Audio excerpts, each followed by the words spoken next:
Santé, environnement, bien-être, protection de la nature. Magazine Santé Environnement. Magazine Santé Environnement. Le magazine Santé Environnement vous propose toute l'actualité du secteur sanitaire et environnemental, toutes les avancées mondiales et locales dans le domaine sanitaire, les avis d'experts et des conseils pratiques pour la promotion de la santé et l'environnement. Magazine Santé Environnement. Magazine Santé Environnement. Magazine Santé Environnement, Sylva Kanzuki. Et parce qu'on aime la nature nous aime, sentiment réciproque, relation bilatérale pour un monde meilleur. Bienvenue à suivre ces nouveaux numéros de votre magazine Santé Environnement. Au sommaire de cette production, en République démocratique du Congo, un virus d'origine inconnue fait ravage depuis quelques semaines. Plusieurs cas de contamination et de morts sont déjà enregistrés. Découvrez cette maladie dans cette production. Toujours en République démocratique du Congo, les chiffres deviennent de plus en plus préoccupants en ce qui concerne la situation sanitaire dans le Kivu avec des afflux de blessés par balle notamment. Le ministre de la Santé a donné l'état des lieux, on y revient dans cette production. Vous aurez droit à la chronique d'Evedra. La couleur de votre urine révèle un signe sur votre santé. Entre la couleur jaune, rouge, orange ou l'urine incolore, quand faut-il s'inquiéter ? Et puis, l'invité du magazine Santé Environnement est Patricia Ngoulou. Avec elle, nous allons aborder la question de la santé sexuelle. On va parler des infections chez les hommes comme chez les femmes. Installez-vous confortablement, une bouteille d'eau à vos côtés. Le magazine Santé Environnement, c'est parti. Magazine Santé Environnement. Magazine Santé Environnement. Magazine Santé Environnement. Dans les magazines Santé Environnement, retrouvez des reportages, des interviews exclusives, des débats scientifiques autour des différents thèmes. Magazine Santé Environnement. Magazine Santé Environnement. Le magazine Santé Environnement est tout de même un cadre pédagogique et promeut les jeunes entrepreneurs et organisations environnementales et sanitaires. Et c'est aussi un espace pour mener des plaidoyers en faveur de la nature. Magazine Santé Environnement. Magazine Santé Environnement. Je l'ai dit dans les sommaires, la situation sanitaire se détériore de plus en plus en République démocratique du Congo, notamment dans les deux provinces du Kivu qui enregistrent un afflux des blessés par balle, a alerté les ministres de la Santé lors du Conseil des ministres de ce vendredi dernier. À Goma, par exemple, en moyenne, c'est 8 personnes qui perdent la vie chaque jour dans les structures sanitaires suite à ces blessures par balle. Toujours en République démocratique du Congo, un mystérieux virus venu des chauves-souris a déjà tué plusieurs dizaines de personnes et déjà plusieurs centaines de personnes déjà infectées par cette maladie qui reste jusqu'ici inconnue. Selon les recherches, elle proviendrait de la consommation des animaux infectés qui créent des hémorragies meurtrières. Que faut-il savoir sur cette maladie? Voici donc tous les détails. Et selon un rapport de l'OMS publié en 2022, leur fréquence a augmenté de 63% en Afrique en une décennie. Cela représente une charge de morbidité considérable, enchaînant environ 1 milliard de malades et des millions de décès dans le monde chaque année. Alerté à l'époque de Matshidiso Moeti, directrice régionale de l'OMS pour l'Afrique. L'urbanisation croissante et la déforestation favorisent les contacts entre l'homme et les espèces porteuses des virus, augmentant ainsi les risques d'émergence de nouvelles maladies. Par ailleurs, la malnutrition reste un facteur clé à prendre en compte car elle pousse certaines populations à consommer des animaux sauvages, augmentant aussi les risques de transmission pathogène à l'homme. Face à l'incertitude, les autorités sanitaires congolaises et les organisations internationales poursuivent l'investigation pour identifier la cause de cette maladie et contenir sa propagation. Des mesures préventives telles que la restriction de la consommation d'animaux sauvages et une meilleure sensibilisation des populations pourraient être essentielles pour éviter une crise sanitaire d'ampleur. En attendant, les scientifiques s'efforcent de résoudre ces mystères médicaux, tandis que la population demeure en alerte face à cette menace émergente. Et place à présent à la chronique d'Evedra. La couleur de votre urine révèle un signe sur votre santé. Entre la couleur jaune, la couleur rouge, la couleur orange ou une urine incolore, quand faut-il s'inquiéter? La chroniqueuse nous en parle. Bonjour la chroniqueuse, que devons-nous savoir à ce sujet? Bonjour Sylva, voici ce qu'il faut savoir au sujet des différentes couleurs de votre urine. Tout d'abord, il faut savoir que les urines sont un liquide biologique produit par les reins pour éliminer les déchets et les toxines du corps. Elles sont principalement composées d'eau à environ 95%, des sels minéraux, d'urée, des créatinines et d'autres substances issues des métabolismes. Mais pourquoi l'urine est-elle importante? L'urine est un indicateur de santé très important. La couleur, l'odeur et la fréquence de miction peuvent révéler les problèmes de santé comme une infection urinaire, une déshydratation ou un trouble rénal. Elle permet d'évacuer les substances inutiles ou toxiques et la régulation de l'équilibre hydrique et électrolytique. Elle ajuste la quantité d'eau et les sels dans le corps.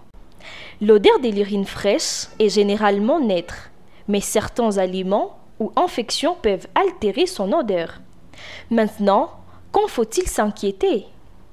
La couleur de l'urine peut varier en fonction de l'hydratation, de l'alimentation, de médicaments et de certains problèmes de santé.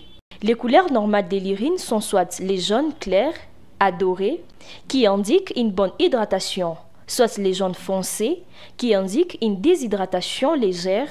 Il faut boire plus d'eau. Voici les couleurs inhabituelles et leurs causes possibles. Transparent ou incolore. Cette couleur révèle une hydratation excessive, ce qui n'est pas bon parce qu'il peut diluer les électrolytes. Orange, elle révèle une déshydratation ou encore elle est peut-être due à la consommation de carottes, mais aussi la prise de certains médicaments, par exemple vitamine B12 ou problème hépatite. Brun foncé, couleur du Coca-Cola, elle révèle la maladie du foie, hépatite, cirrhose ou une hydratation sévère. Rouge ou rosé, présence de sang, infection urinaire, calculs rénaux, maladie rénale ou consommation de betterave, baie rouge. Bleu ou vert, elle est due aux médicaments, colorants alimentaires ou infections bactériennes rares. Mousseuse ou blanchâtre, présence de protéines, problème rénal possible ou infection urinaire avec puits. Si un changement de couleur dure plusieurs jours sans explication évidente qui pourrait être dû à l'alimentation, l'hydratation ou de médicaments, il est préférable de consulter un médecin. Merci beaucoup la chroniqueuse, on se retrouve la semaine prochaine. Place à présent à l'invité du magazine Santé et Environnement, l'invité du magazine Santé et Environnement qui est Patricia Ngolou. Avec elle, nous allons aborder la question de la santé sexuelle pour parler des infections chez les hommes comme chez les femmes. Patricia Ngolou, je la reçois juste après ceci.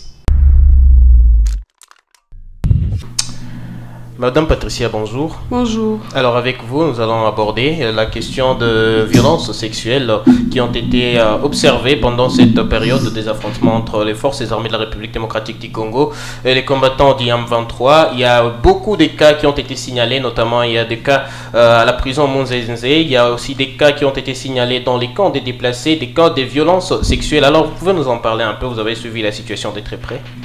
Merci beaucoup. Alors, de notre côté, nous avons suivi la situation de plus près. Nous avons eu à mener des évaluations rapides de besoins parce que nous savons que nous sommes en train de traverser une crise humanitaire sévère.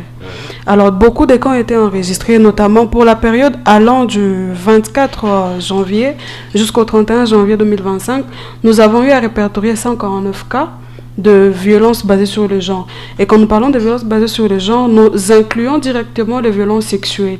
Mais pour toute la période du mois de janvier, nous avons eu à répertorier 581 cas de violences basées sur le genre et 1207 cas de infections sexuellement transmissibles. Donc la première des choses à faire lorsqu'une femme est violée, c'est de faire recours à une structure sanitaire qui va lui offrir le premier soin, et dans ce premier soin nous trouvons les 70 heures et de médicaments qui va la préserver contre des infections sexuellement transmissibles qu'elle pourrait attraper sur base de la violence qu'elle a subie. Alors, si on essaie un peu de parler de ces infections, quelles infections sont probables à être contractées par des femmes déjà qui ont subi de violences sexuelles? Pour une femme qui a subi une violence sexuelle, nous ne savons pas quel type de maladie le bourreau avait chez lui. Et il y a de ces femmes-là qui, par peur, par honte d'aller vers des structures sanitaires et dénoncer le dommage qu'elles ont subi, elles se retrouvent avec multiples infections. Il y a des infections urinaires, ça c'est d'abord courant chez les femmes, parce que la femme peut attraper une infection urinaire soit en utilisant de latrines publiques, mais soit elle peut attraper la syphilis, la gonococcie, la blénorragie. Ce sont plusieurs infections qui sont sexuellement transmissibles. Alors, si on essaie toujours dans ces mêmes angles sanitaires, vous, en tant que personne travaillant dans les secteurs de la santé sexuelle et de la santé surtout des femmes, une orientation peut-être pour les femmes qui ont des problèmes, voilà, de ce que vous venez de citer là, des infections et tout ce qui va avec. Bon, pour une femme qui a des problèmes qui ont des problèmes des infections, c'est que je peux leur conseiller, moi qui travaille dans les domaines de la santé sexuelle et reproductive, en premier lieu, elles doivent d'abord aller consulter un gynécologue. Parce qu'il y a de ces femmes-là qui négligent les infections. Elles se disent, bon, je vais prendre de l'amoxy, ça va passer. Mais non, l'amoxy, ce n'est pas un traitement. L'amoxy est plutôt considéré comme un palliatif. Une femme, elle est là, elle a soit des démangeaisons, elle a eu un rapport non protégé avec une personne X ou Y, elle ne sait pas si la personne X ou Y était porteur de quel agent. Alors, une fois qu'elle a eu un rapport sexuel non protégé avec cette personne et qu'elle sent soit des démangeaisons, soit elle a des sensations de brûlure en urinant et elle néglige ça. Une fois qu'elle néglige ça, elle prend juste de l'amoxy, elle s'est dit bon ça va passer, c'est peut-être une infection urinaire. Elle ne sait peut-être pas, peut-être que c'est la chlamydia, elle ne sait pas. Et en restant comme ça sans un traitement efficace, la femme peut même avoir soit, parce que si nous partons d'abord dans les domaines de la santé, une infection qui est mal soignée peut même causer la stérilité chez la femme. Alors, à quoi bon négliger notre santé juste pour un plaisir éphémère? On s'est dit, bon, ça va passer. On dit que... J'avais une amie qui me disait souvent, si tu as des infections, on ne sait pas si c'est l'infection de quel type, il faut seulement boire beaucoup d'eau et ça va passer. Mais non, boire beaucoup d'eau, ça ne soigne pas. Parce que l'eau, ce n'est pas un médicament en soi. Bien qu'on dit que l'eau, c'est la vie, mais l'eau, ce n'est pas un médicament.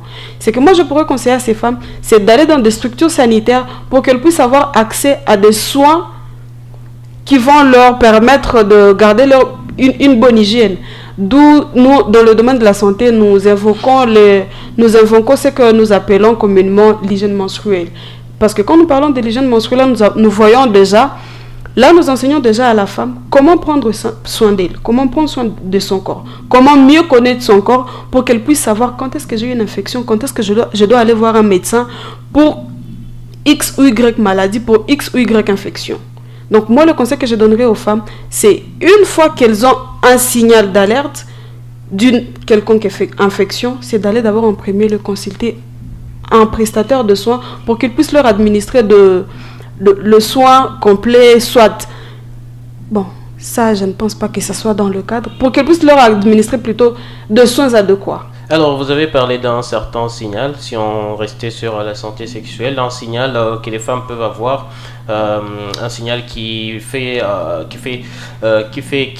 précède une infection, une éventuelle infection. C'est quoi déjà ce signal pour les personnes qui ne sont pas vraiment informées? Pour les personnes qui ne sont vraiment pas informées, et puis les signes dépendent d'un organisme à un autre. Il y a une femme qui peut avoir des démangeaisons, il y a des démangeaisons sur les parties intimes. Il y a une femme qui peut avoir des démangeaisons. Il y a celles qui peuvent avoir des sensations de brûlure lorsqu'elles partent uriner. Il y a celles-là qui ont le parth vaginal. Elles deviennent inodores et changent de couleur parce que normalement, nous savons qu'elles sont blanches. D'où nous appelons ça le parth blanche. Il y a de faux, ça change de couleur.